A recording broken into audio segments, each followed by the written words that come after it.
In ancient times, on spring equinox, a certain group of people would climb a very, very high mountain in the Black Hills called Heyoka, and they take a Heyoka with them. A Heyoka is a man who does everything backwards. He speaks the opposite of what he means. He dresses backwards, he walks backwards, he puts his hair over his face, and the simplest tasks, he does them in the most difficult way. Like just to sit down, it's going to really make it like it's just a difficult task to do. Yeah? That's a Heyoka. But not anybody can be Heyoka. This is for men. We have a being in our culture by the name of Wakiya. A lot of people just think it's it's a thunder, it's a lightning. No, no, it's a being. And it is female. But it can express itself as a male. And when it does that, it's Heyoka. So that's a hermaphrodite. That's male and female at the same time.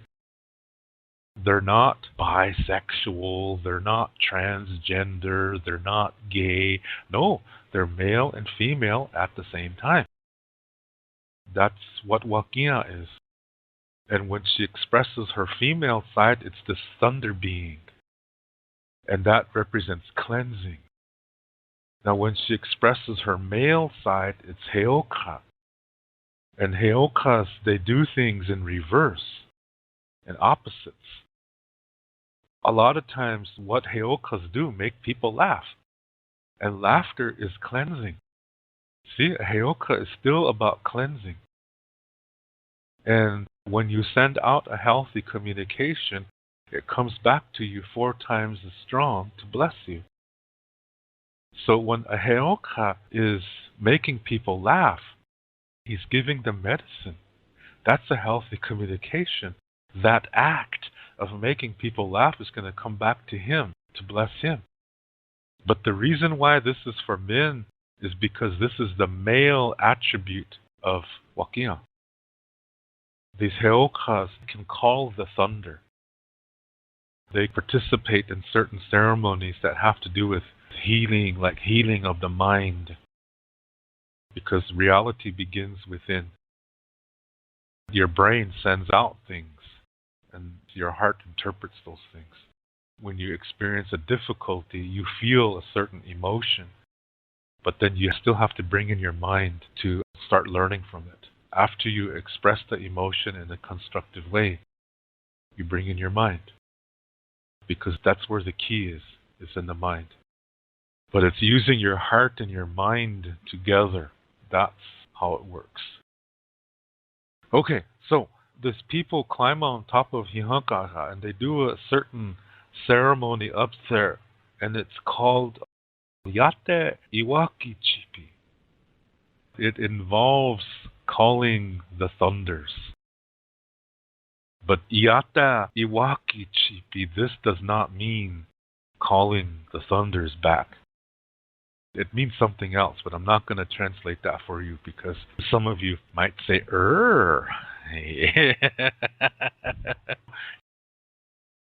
Some people from the Western world, this is something they cannot comprehend.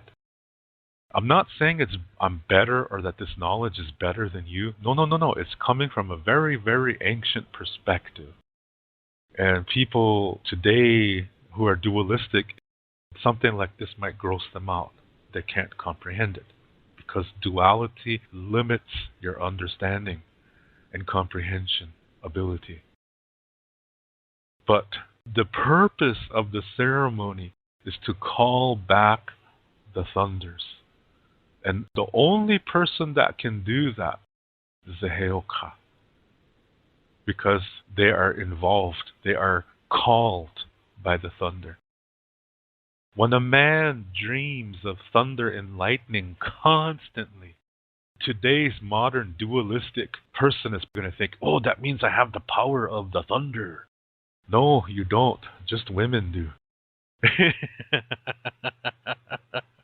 Yeah, just women have that. It's in their cleansing power.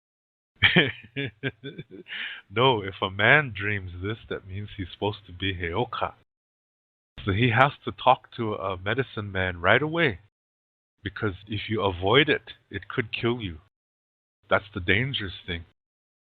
Because if you avoid it, it's like you're holding your breath on purpose, like you don't want to breathe.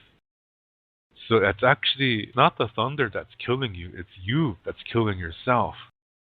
When you get a call from the thunder, it's a blessing.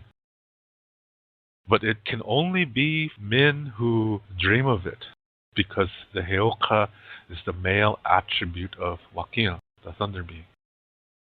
This is ancient rules here. So the Heyoka is the one who goes up with these people and they call back the thunders. This is the first part of a big journey. It begins in spring equinox and it ends on summer solstice. So it's a 3-month journey for this group of people. So it's not everybody. It's just a certain group of people. In ancient times, the Sicangu Lakota people are the keepers of Lakota star knowledge.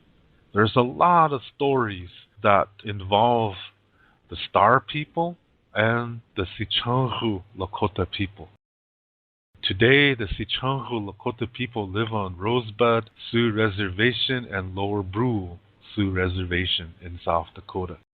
And my father is from Rosebud, so I'm half Sicangu Lakota. And the other half of me is Itazipco-Lakota from my mother's side. That's the group that received the white buffalo calf pipe. So I come from two pretty good sides. Hey. My left cheek comes from the Sicangu side, and and my right eye comes from no, but anyway, of course it's like that. Shoot. Anyway, what they were doing is they were following what was happening in the stars. If you can hear some noise in the background, I'm cleaning up my candy wrappers. a really good friend of mine from Switzerland sent me some Easter egg chocolates. I got them in the mail yesterday. So Swiss chocolate, extra large.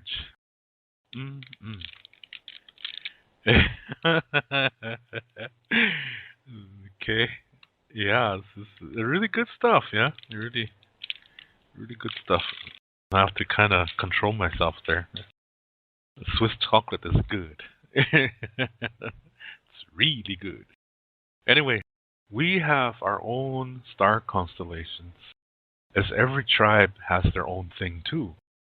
In the Lakota world, we had our own star constellations, and when the path of the sun, it appears to be going through a certain constellation, then we have to be at a certain location, because these constellations have representations on the earth for them.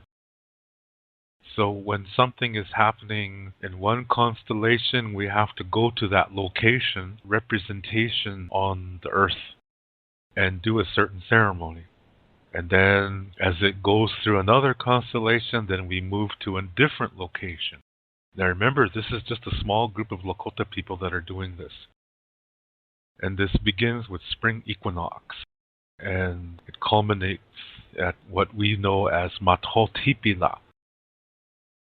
The modern world knows it as Devil's Tower. That there's a certain thing that we do there. So that's a 3-month journey. Let's go back many thousands of years ago and we picture this group of Lakota people that on spring equinox, they do a certain ceremony at Heyoka, calling back the thunders. And the next several days, they're going into a center of the Black Hills. And this is a place that's called Keshla. It's a prairie in the center of the Black Hills. thousands of years ago, some star people landed there. And they met with some Sicangu, Lakota people. Like I said, these are the star knowledge keepers. There's a lot of stories involving this. I'm going to go quick. I'm not going to say the whole story because some people might take it out of context.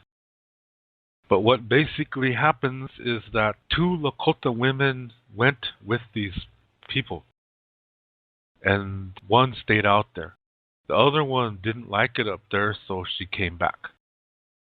And the Lakota lady that came back, she was pregnant. And she landed in the same area in Preshla. And soon after she landed, she gave birth to this child. And his name was Wichachbihikbaye, Fallen Star. And this Fallen Star, he's half Lakota, and he's half from those people at this other world that his father's from. So remember, one Sicangu Lakota lady, she stayed up there. Her marriage was good. So she had children for that guy up there. So somewhere out there, on one of them planets, there are people who are descendants from this Sicangu Lakota woman. Think about that. And Fallen Star, he's half Lakota and half from the star people too. So he lived among the Lakota people and lived a very long life. And he was a very wise person. Fallen Star was very, very intelligent. He grew mature very fast. And he took a woman for a wife and had children. So among the Sicangu Lakota people, there are descendants from the Star Nation. Isn't that cool? So there's a connection, between this other planet and these Sicangu Lakota people. There is a connection. So in the next few days, ancient times, people are going to do another ceremony in this Preshla area. It's a part of calling back certain animals, like the birds that fly south to wake up, the bears. It's for certain plants and animals to return. They're calling them back. It's preparing for spring is what's happening. Then this group splits into two groups. One group is going to go southwest. The other one's going to go northwest.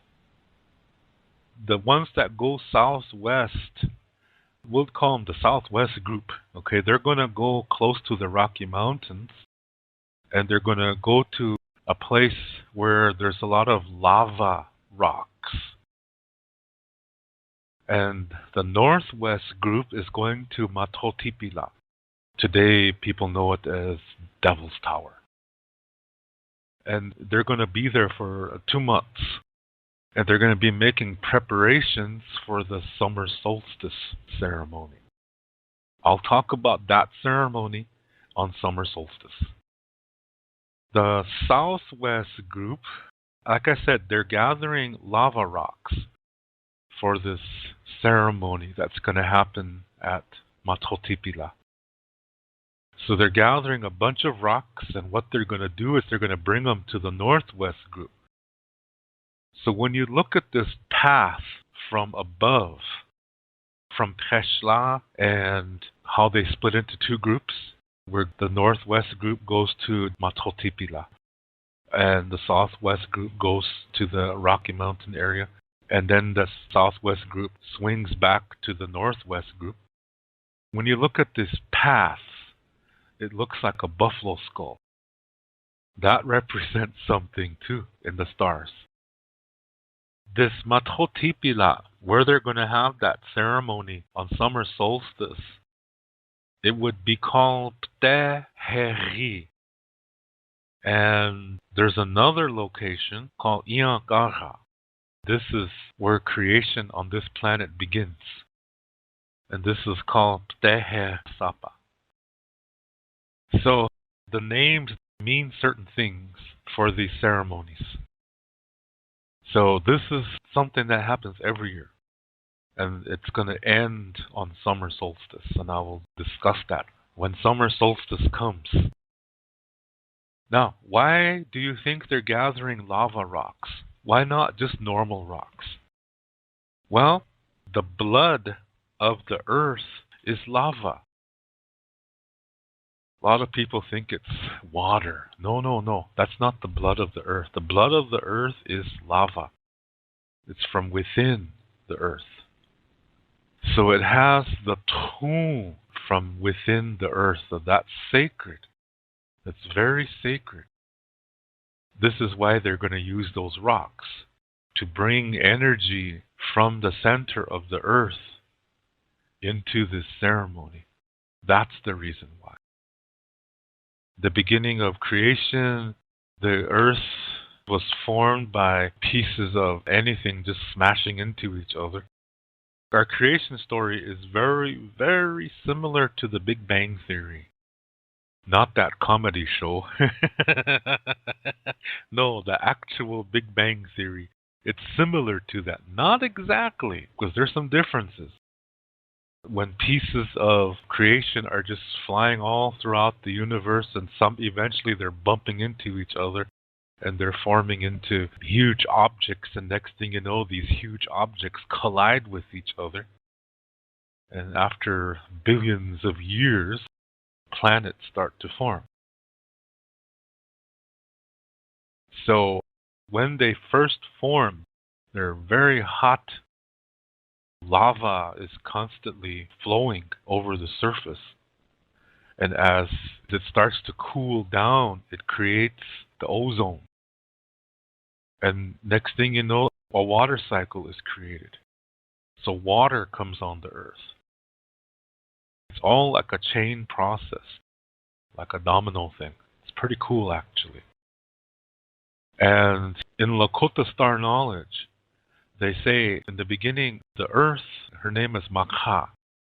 Not Unchi Makha, not Ina Makha, no, just Makha. Because she's just created. She's new. And the stories say she was very temperamental. She was always complaining, and she gets mad just easy. She likes to pout. I think about that. That really did happen. When the earth was first created, she was very hot. The surface was very hot. Hence, she was grumpy.